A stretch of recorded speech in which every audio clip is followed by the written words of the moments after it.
आज के कुछ बड़े इवेंट। ईरान इजराइल अमेरिका जंग के बीच आज विदेश सचिव विक्रम मिस्री अमेरिका के दौरे पर जाएंगे और यहां अमेरिकी अधिकारियों के साथ अहम बैठक भी करेंगे। 8 से 10 अप्रैल तक 3 दिवसीय उनका ये वाशिंगटन डीसी का दौरा होने वाला है। इस दरमियान भारत अमेरिका के बीच संबंधों से लेकर व्यापार, रक्षा, विज्ञान, प्रौद्योगिकी समेत कई अहम मुद्दों पर चर्चा होगी। चलिए अगली बड़ी खबर देखिए। युद्ध का असर महंगाई पर भी देखने को मिल रहा है। आज बुधवार से ही एयर इंडिया कंपनी अपने टिकट के रेट बढ़ाने जा रही है। ईंधन शुल्क यानी फ्यूल सरचार्ज बढ़ाने की घोषणा की है कंपनी ने। इंडिगो के बाद अब एयर इंडिया भी हवाई टिकट महंगा करने जा रही है और ये बढ़ी हुई कीमतें आज 8 अप्रैल से ही लागू होगी। इस बढ़ोतरी के बाद जो घरेलू उड़ानें हैं, डोमेस्टिक फ्लाइट्स, उन पर लगभग 300 से 900 रुपए तक बढ़ जाएंगे, जबकि इंटरनेशनल उड़ानों पर तो 10 से 20,000 रुपए तक की बढ़ोतरी करने जा रही एयर इंडिया कंपनी। घरेलू उड़ानें भी लगभग 899 यानी 900 रुपए तक महंगी होगी। नया किराया आज 8 अप्रैल से लागू हो जाएगा और भी डिटेल्स आप देख सकते हैं। चलिए अगला अपडेट देखिए। राजधानी दिल्ली में आज 8 अप्रैल को IPL मैच के चलते कई सारे मार्गों पर रूट डाइवर्जन रहेगा। दिल्ली ट्रैफिक पुलिस की तरफ से एडवाइजरी भी जारी की गई है, देख सकते हैं आप डिटेल। और खबर है बिहार में नई सरकार बनने की कवायद शुरू हुई। आज 8 अप्रैल को नीतीश कुमार सरकार की कैबिनेट की आखिरी बैठक हो सकती है, क्योंकि इसके बाद कल 9 तारीख को सीएम नीतीश दिल्ली चले जाएंगे और परसों 10 अप्रैल को फिर राज्यसभा की सदस्यता की शपथ भी लेंगे। चलिए खबर देखिए। टीईटी अनिवार्यता के विरोध में शिक्षक मोर्चा मध्य प्रदेश में भी सक्रिय हुआ। आज 8 अप्रैल को DPI घेराव करेंगे। 11 जनप्रतिनिधियों को ज्ञापन सौंपा जाएगा। वहीं खबर है गुजरात अहमदाबाद में साल 2030 में होने वाले कॉमनवेल्थ गेम्स की तैयारियां तेज हुई। 8 अप्रैल को एक उच्च स्तरीय प्रतिनिधिमंडल आएगा जो यहाँ मैच का निरीक्षण करेगा। वहीं मध्य प्रदेश में भी 8 से 14 अप्रैल तक अम्बेडकर जयंती पर सप्ताह भर कार्यक्रम आयोजित होंगे। सभी जिलों में आयोजन होगा। मुख्यमंत्री मोहन यादव ने ये आदेश दिया है। और खबर है दोस्तों, भारतीय रिजर्व बैंक RBI के गवर्नर संजय मल्होत्रा आज 8 अप्रैल को सुबह 10 बजे मौद्रिक नीति का ऐलान करेंगे। यानी RBI की जो मॉनेटरी पॉलिसी कमेटी की मीटिंग चल रही थी, MPC की बैठक, वो 6 तारीख को शुरू हुई थी, तो आज खत्म होने जा रही है। ऐसे में सवाल ये कि युद्ध के हालातों के बीच क्या रिजर्व बैंक आज भी इंटरेस्ट रेट रेपो रेट में कमी कर सकता है या नहीं, ये तो 10 बजे पता चल जाएगा। अभी वैसे रेपो रेट 5.25% पर है। अगर ये रेपो रेट सस्ती करता है RBI तो बैंकों से लोन लेना वगैरह और सस्ता हो सकता है। खैर दिन में जो भी अपडेट आएंगे मैं आपको बता दूंगा अलग से। देखिए मौसम विभाग ने भी चेतावनी जारी की है। देश भर में बारिश का सिलसिला जारी है और अगले 24 घंटों तक भी 13 राज्यों में आंधी तूफान भारी बारिश का अलर्ट है। यूपी बिहार में तो मुसीबत और बढ़ेगी। कई राज्यों में ओलावृष्टि की भी चेतावनी है। तो आगे मैं आपको बताऊंगा और भी पूरे मौसम समाचार विस्तार से। फिलहाल दोस्तों ईरान अमेरिका इजराइल जंग से जुड़े कुछ बड़े अपडेट देख लेते हैं। देखिए इन युद्ध को चालू हुए लगभग 40 दिन हो चुके हैं और इस बीच ट्रम्प की धमकियां लगातार बढ़ती जा रही हैं। ईरान ने भी कहा कि हमले रुकने की गारंटी पर ही समझौता होगा, वरना हम सीज फायर पर कोई समझौता नहीं करेंगे। और अमेरिका के राष्ट्रपति डोनाल्ड ट्रंप ने तो अब ऑपरेशन ईरान भी शुरू कर दिया है। डेडलाइन खत्म होते ही देर रात आसमान से मानो आग बरसी। खाक द्वीप और ईरान के कौम में भारी तबाही मचा दी। अमेरिका और इजराइल ने ईरान पर हमलों को और भी भीषण कर दिया है। ट्रंप ने तो कल ये भी चेतावनी दी थी कि आज रात एक सभ्यता ही पूरी तरह से नष्ट हो जाएगी। अल्टीमेटम खत्म होने से पहले ही ईरान पर ट्रंप ने डराने वाला बयान दिया। उनके इस बयान को देखकर यूं लगता है कि मानो डोनाल्ड ट्रंप अब ईरान पर परमाणु हमला भी कर सकते हैं। ट्रंप ने ईरान को कड़ी चेतावनी देते हुए कहा कि होर्मुज जल डमरू मध्य अगर नहीं खोला तो आज की रात आखिरी रात होगी। ट्रंप बोले कि ईरान में आज रात एक सभ्यता खत्म हो जाएगी, लेकिन मैं ऐसा नहीं चाहता। 47 साल की ज्यादती, भ्रष्टाचार और मौत का सिलसिला हमेशा हमेशा के लिए रुक जाएगा। ट्रंप के इन धमकी भरे बयानों से सीधा सीधा लगता है कि ईरान पर अब मानो न्यूक्लियर हमला भी कर सकते हैं ट्रंप, और इससे दुनिया भर में 3rd वर्ल्ड वॉर यानी तीसरा विश्व युद्ध भी छिड़ सकता है। वहीं खबर है चाइना और रूस ने भी होर्मुज खोलने की मांग पर वीटो लागू कर दिया है। वीटो जो कि चाइना और रूस के पास एक विशेषाधिकार है। भले ही दुनिया के कई देश इस बात पर, इस प्रस्ताव पर सहमत हैं कि होर्मुज खोलने के लिए अंतर्राष्ट्रीय कार्यवाही की जा सकती है। ईरान के खिलाफ सैन्य कार्यवाही या विशेष बल का प्रयोग किया जा सकता है, लेकिन चाइना और रूस के वीटो अधिकार के चलते अब संयुक्त राष्ट्र की ओर से ईरान पर कोई विशेष आधिकारिक सैन्य बल नहीं भेजा जा सकेगा। वीटो का मतलब हो गया ना। चाइना और रूस ने मना कर दिया है कि होर्मुज के लिए ईरान पर कोई विशेष अंतर्राष्ट्रीय कार्यवाही नहीं हो सकती है। ऐसे तो UN में अब ये प्रस्ताव भी गिर चुका है। इस बीच ट्रंप ने धमकी दे रखी है कि आज रात ईरान की पूरी सभ्यता खत्म होगी तो हमले और भी बढ़ सकते हैं। कई डिप्लोमेटिक एक्सपर्ट्स का ये मानना है। इन ट्रंप की चेतावनी के मद्देनजर इजराइल ने भी ईरान की जनता को एक चेतावनी दी और कहा कि आज रात ट्रेनों से यात्रा न करें, क्योंकि डोनाल्ड ट्रंप, अमेरिका और इजराइल मिलकर अब ईरान के रेलवे पटरियों, रेलवे स्टेशनों पर भी हमला करने का प्लान कर रहे हैं। इधर अमेरिका ने एक बड़ा दावा किया, कहा कि अब तक युद्ध विराम वार्ता सकारात्मक रही है, लेकिन जवाब में ईरान का कहना है कि कूटनीतिक बातचीत के सभी चैनल बंद हो चुके हैं। इजराइल और अमेरिका के हमलों के जवाब में ईरान ने भी देखिए UAE में एक इमारत पर मिसाइल हमला किया, जिसमें 2 पाकिस्तानी घायल हो गए। इजराइल पर भी रॉकेट अटैक किया जवाबी कार्रवाई के रूप में। और इस बीच बड़ी खबर देखिए, ईरान में रह रहे भारतीय लोगों के लिए हमारी भारत सरकार ने भी एडवाइजरी जारी की और कहा कि अगले 48 घंटे सावधान रहें। हेल्पलाइन नंबर भी जारी किए, क्योंकि ट्रंप की धमकी और चेतावनी से ये सीधा सीधा लग रहा है कि ईरान पर और भयंकर हमला कर सकते हैं ट्रंप, अमेरिका, इजराइल मिलकर। यही वजह की देख सकते हैं आप, एम्बेसी ऑफ इंडिया की तरफ से ये एडवाइजरी जारी की गई और ये हेल्पलाइन नंबर भी जारी किया है। जो ईरान में हमारे भारतीय नागरिक रहते हैं उनसे भारत के विदेश मंत्रालय का कहना है कि 48 घंटे तक बाहर ना निकले। भारतीय दूतावास ने ये इमरजेंसी एडवाइजरी जारी की है। चलिए अगली बड़ी खबर देखिए। राजस्थान में भी LPG रसोई गैस की किल्लत देखने को को मिल रही है। 14 लाख गैस बुकिंग पेंडिंग है, रोजाना 3 लाख ही सप्लाई हो पा रही है, जबकि 2.5 लाख नई बुकिंग और डेली आ रही है। तो ईरान युद्ध के असर के बावजूद राजस्थान में भले ही IOCL ऐसी सरकारी कंपनियों का कहना है कि रसोई गैस संकट नहीं है, लेकिन डेटा बताते हैं कि राजस्थान समेत कई राज्यों में LPG क्राइसिस देखने को मिल रहा है। हालांकि LPG संकट के बीच केंद्र सरकार ने प्रवासी श्रमिकों और प्रवासी लोगों को बड़ी राहत दी है। 5 किलो वाले LPG सिलेंडरों का कोटा दुगुना कर दिया है, यानी ये 5 किलो वाले सिलेंडर अब सीधे राज्य सरकारों और उनके खाद्य एवं नागरिक आपूर्ति विभागों के पास उपलब्ध होंगे। तो सरकार के इन फैसलों से प्रवासी मजदूरों को आसानी से 5 किलो वाला गैस सिलेंडर मिल जाएगा। सरकार ने राज्यों के लिए ये प्रोवाइड करने की जो डेली लिमिट थी उसको भी दुगुना कर दिया है। ईरान जंग की वजह से ये फैसला लिया, देख सकते हैं आप इस बारे में भी ये गवर्नमेंट द्वारा जारी प्रेस नोट। वैसे 5 किलो वाला सिलेंडर लेने की प्रोसेस को भी सरकार ने आसान कर दिया। आप सिंपल आधार कार्ड, पैन कार्ड, ये डॉक्यूमेंट्स दिखा कर ले सकते हैं। कोई भी एड्रेस प्रूफ डॉक्यूमेंट की जरूरत नहीं होगी।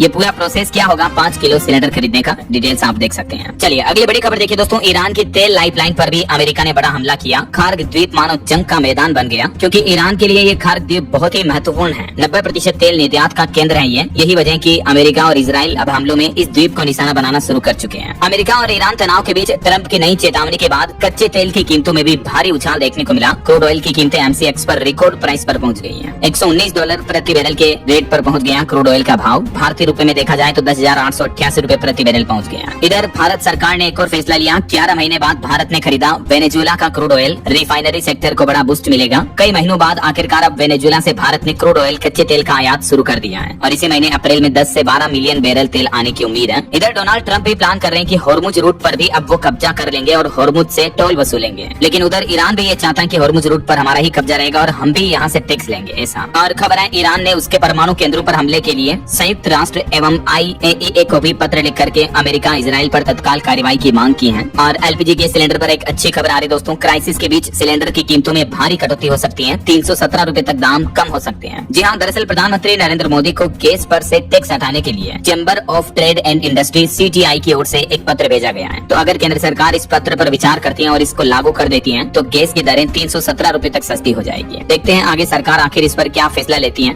नोएडा में तो एक अच्छी खबर है। शादी धार्मिक आयोजनों के लिए अब सीधे एजेंसी से मिल पाएंगे कॉमर्शियल गैस सिलेंडर। प्रशासन की तरफ से ये राहत भरा फैसला लिया है। वहीं देखिए बड़ी खबर, पाकिस्तान सरकार ने तो तेल संकट के बीच एक नया आदेश लागू कर दिया है। अब पाकिस्तान में बाजार रात 8 बजे बंद हो जाएंगे, रेस्टोरेंट रात 10 बजे बंद हो जाएंगे, शादी समारोह पर भी पाबंदी रहेगी। तेल संकट से जूझ रहा पूरा पाकिस्तान देश। यही वजह कि पाकिस्तान की शहबाज सरकार ने ये अब और नई पाबंदियां लागू कर दी हैं। और वहीं दोस्तों इस संकट के बीच चाइना से एक बड़ी खबर सामने आ रही है कि तेल संकट का चीन पर असर क्यों नहीं पड़ रहा है। 20 साल पहले इमरजेंसी भंडार बनाए थे चाइना ने। चाइना नए तरीकों से बिजली बनाता है और केमिकल के लिए भी ऑयल पर निर्भर नहीं है। यही वजह कि चाइना में पश्चिम एशिया में बढ़ते तनाव संकट के बीच भी ऑयल क्राइसिस नहीं देखने को मिल रहा है ऐसा। तो ये तो कुछ ईरान इजराइल जंग से जुड़ी बड़ी खबरें रही। और चलिए आगे बढ़ते हैं अपन खबरों में। देखिए आप अगला अपडेट, पंजाब हरियाणा हाईकोर्ट ने बड़ा आदेश जारी किया। ChatGPT समेत AI टूल्स पर कोर्ट में इस्तेमाल होने पर रोक लगा दी है। अब कोर्ट के न्यायिक कार्यों में जेमिनी, ChatGPT इस तरह के AI टूल्स का इस्तेमाल नहीं किया जा सकेगा ऐसा। चलिए खबर देखिए, सोना चांदी के भाव पर अपडेट आ रहा है। सोना 1000 रुपए गिर कर 1,48,000 रुपए प्रति 10 ग्राम पर पहुंच चुका है। चांदी की कीमत 3000 रुपए कम होकर 2,31,000 रुपए प्रति किलो पहुंच चुकी है। बाकी और भी अलग अलग कैरेट के हिसाब से गोल्ड का प्राइस आप देख सकते हैं स्क्रीन पर। चलिए अगली खबर देखिए, केरलम के सबरीमाला मंदिर में महिलाओं की एंट्री के विवाद पर सरकार बोली कि महिलाओं को प्रवेश की अनुमति देने का फैसला गलत है। जबकि इस मामले पर सुनवाई के दौरान महिला जस्टिस नागरत्ना बोली कि महिलाओं को महीने के 3 दिन अछूत माने, चौथे दिन नहीं। ऐसा क्यों? जब महिलाओं में मासिक धर्म पीरियड्स का टाइम होता है उस समय जो कई लोग उन्हें अछूत मानते हैं, अपवित्र मानते हैं। तो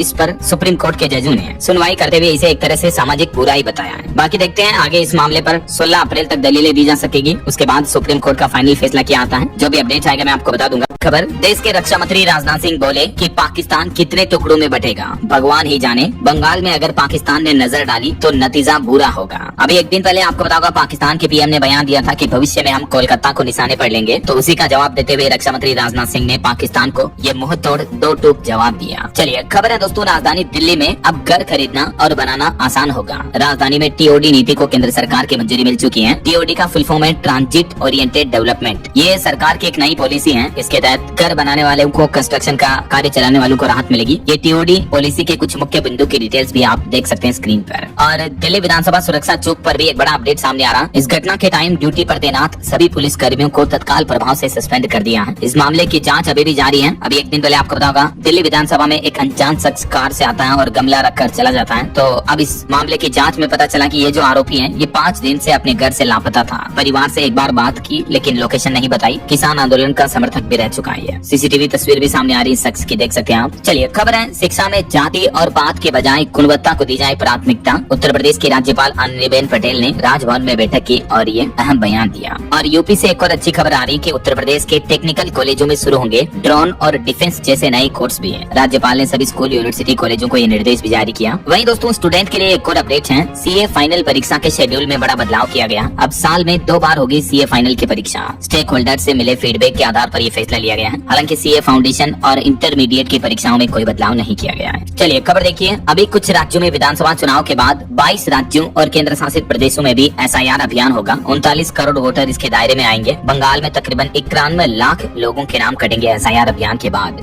अब ये चुनाव आयोग की तरफ से नया अपडेट जारी किया गया कि देश भर के बाकी बचे राज्यों में भी एसआईआर यानी स्पेशल इंटेंसिव रिवीजन का तीसरा और अंतिम चरण लागू किया जाएगा, ऐसा, जिसमें राजधानी दिल्ली समेत 22 राज्यों और केंद्र शासित प्रदेशों को कवर किया जाएगा इस दरमियान। और पॉलिटिक्स और इलेक्शन के कुछ और अपडेट देखिए दोस्तों। अब थम चुका है असम, केरल, पुडुचेरी में चुनाव प्रचार भी। 9 अप्रैल को कल यहाँ इन राज्यों में मतदान होगा। वहीं खबर है, महिलाओं को हर महीने 2000 रूपए, किसानों को सालाना 15-15 हजार रूपए दिए जाएंगे। बंगाल में जमी तलाशती कांग्रेस के घोषणा पत्र में कई बड़ी घोषणाएं की गई। कांग्रेस बंगाल में 10 लाख रूपए तक का मुफ्त इलाज देगी। महिलाओं को हर महीने 2-2 हजार रूपए देने का भी वादा किया है। इसके अलावा भी कांग्रेस की कुछ और बड़ी घोषणाएं रही, जिनकी जानकारी आप देख सकते हैं। कांग्रेस ने टोटल ये 5 गारंटी दी है। दुर्गा सम्मान, कृषक सम्मान, विधान स्वास्थ्य सुरक्षा, युवा सम्मान, शिक्षा, आलोक समेत ये 5 बड़े ऐलान किए हैं कांग्रेस ने पश्चिम बंगाल विधानसभा चुनाव को लेकर अपने इलेक्शन मैनिफेस्टो में। और वहीं पॉलिटिक्स से एक और बड़ी खबर है, टीएमसी की मेनका गुरुस्वामी देश की पहली LGBTQ सांसद बनी। राज्यसभा में 19 नए सदस्यों ने भी शपथ ली। शरद पवार व्हील चेयर पर पहुंचे। वहीं खबर देखिए, महाराष्ट्र में भी सांसदों और विधायकों के खिलाफ 405 आपराधिक मामले लंबित हैं। ये रिपोर्ट सामने आ रही। मुंबई इस मामले में टॉप नंबर पर है। मतलब देखिए दोस्तों, जो MP MLA हम पर राज करते हैं आम जनता पर, उन पर हत्या, बलात्कार, सशस्त्र लूट जैसे गंभीर अपराध मामले दर्ज हैं। अब क्या कहोगे आप इस बारे में? आपकी राय विचार कमेंट करके बताइए। वहीं पॉलिटिक्स से एक और खबर आ रही है, पंजाब में नवजोत कौर सिद्धू ने एक नया सियासी दांव खेला। 9 साल पुरानी पार्टी का पोस्टर शेयर किया। मंत्री चीमा बोले कि इनकी नई पार्टी का नाम पति पत्नी रखा जाएगा।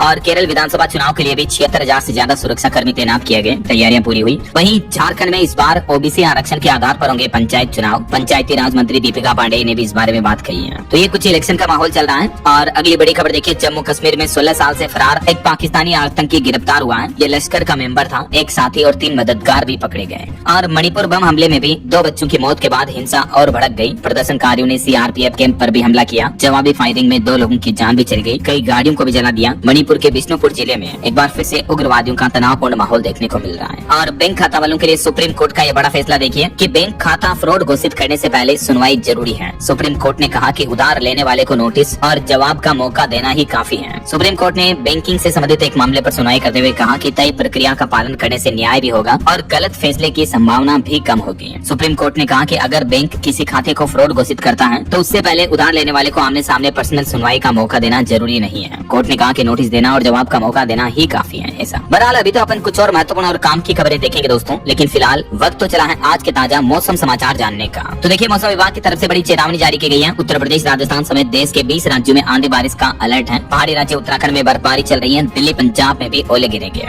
बीते दिन में देखिए आप, यूपी मथुरा में मुख्यमंत्री योगी आदित्यनाथ के कार्यक्रम का टेंट भी आंधी में उड़ गया। राजस्थान के रेगिस्तान इलाके में भी ओले गिरे। मध्य प्रदेश में बारिश हुई। हिमाचल प्रदेश में लैंडस्लाइड से पुल भी नदी में गिर गया। हालात काफी गंभीर चल रहे हैं। इस बीच MP में देखिए आप, शिवपुरी, दतिया, धार समेत कई जिलों में तेज बारिश हुई। 60 से 70 किलोमीटर प्रति घंटा की रफ्तार से तेज आंधी और हवाएं भी चली। वहीं भिंड, श्योपुर में ओले गिरे। आकाशीय बिजली का भी अलर्ट जारी हुआ। ये देख सकते हैं आप, मध्य प्रदेश में भी तेज हवा आंधी की तस्वीरें भी। आज 8 अप्रैल को भी मध्य प्रदेश के उत्तरी हिस्सों में कई जिलों में बारिश का अलर्ट है। और कल 9 अप्रैल को भी पूर्वी हिस्सों में बारिश की चेतावनी है। अच्छा, बात करें उत्तर प्रदेश की तो देखिए आप, यूपी की राजधानी लखनऊ में भी धूल भरी आंधी के बाद बारिश देखने को मिली। मथुरा में आंधी से योगी के कार्यक्रम का टेंट उड़ गया। कानपुर, झांसी में पेड़ और पोल भी उखड़ गए। इतनी गंभीर स्थितियां देखने को मिल रही यूपी में भी। आज 8 अप्रैल को भी उत्तर प्रदेश के आधे से ज्यादा जिलों में आंधी, तूफान और बारिश, बिजली की चेतावनी है। ओलावृष्टि का भी अलर्ट है अलीगढ़, मथुरा, हाथरस समेत इन जिलों में। और अब देखिए, राजस्थान में भी राजधानी जयपुर में तेज बारिश हुई।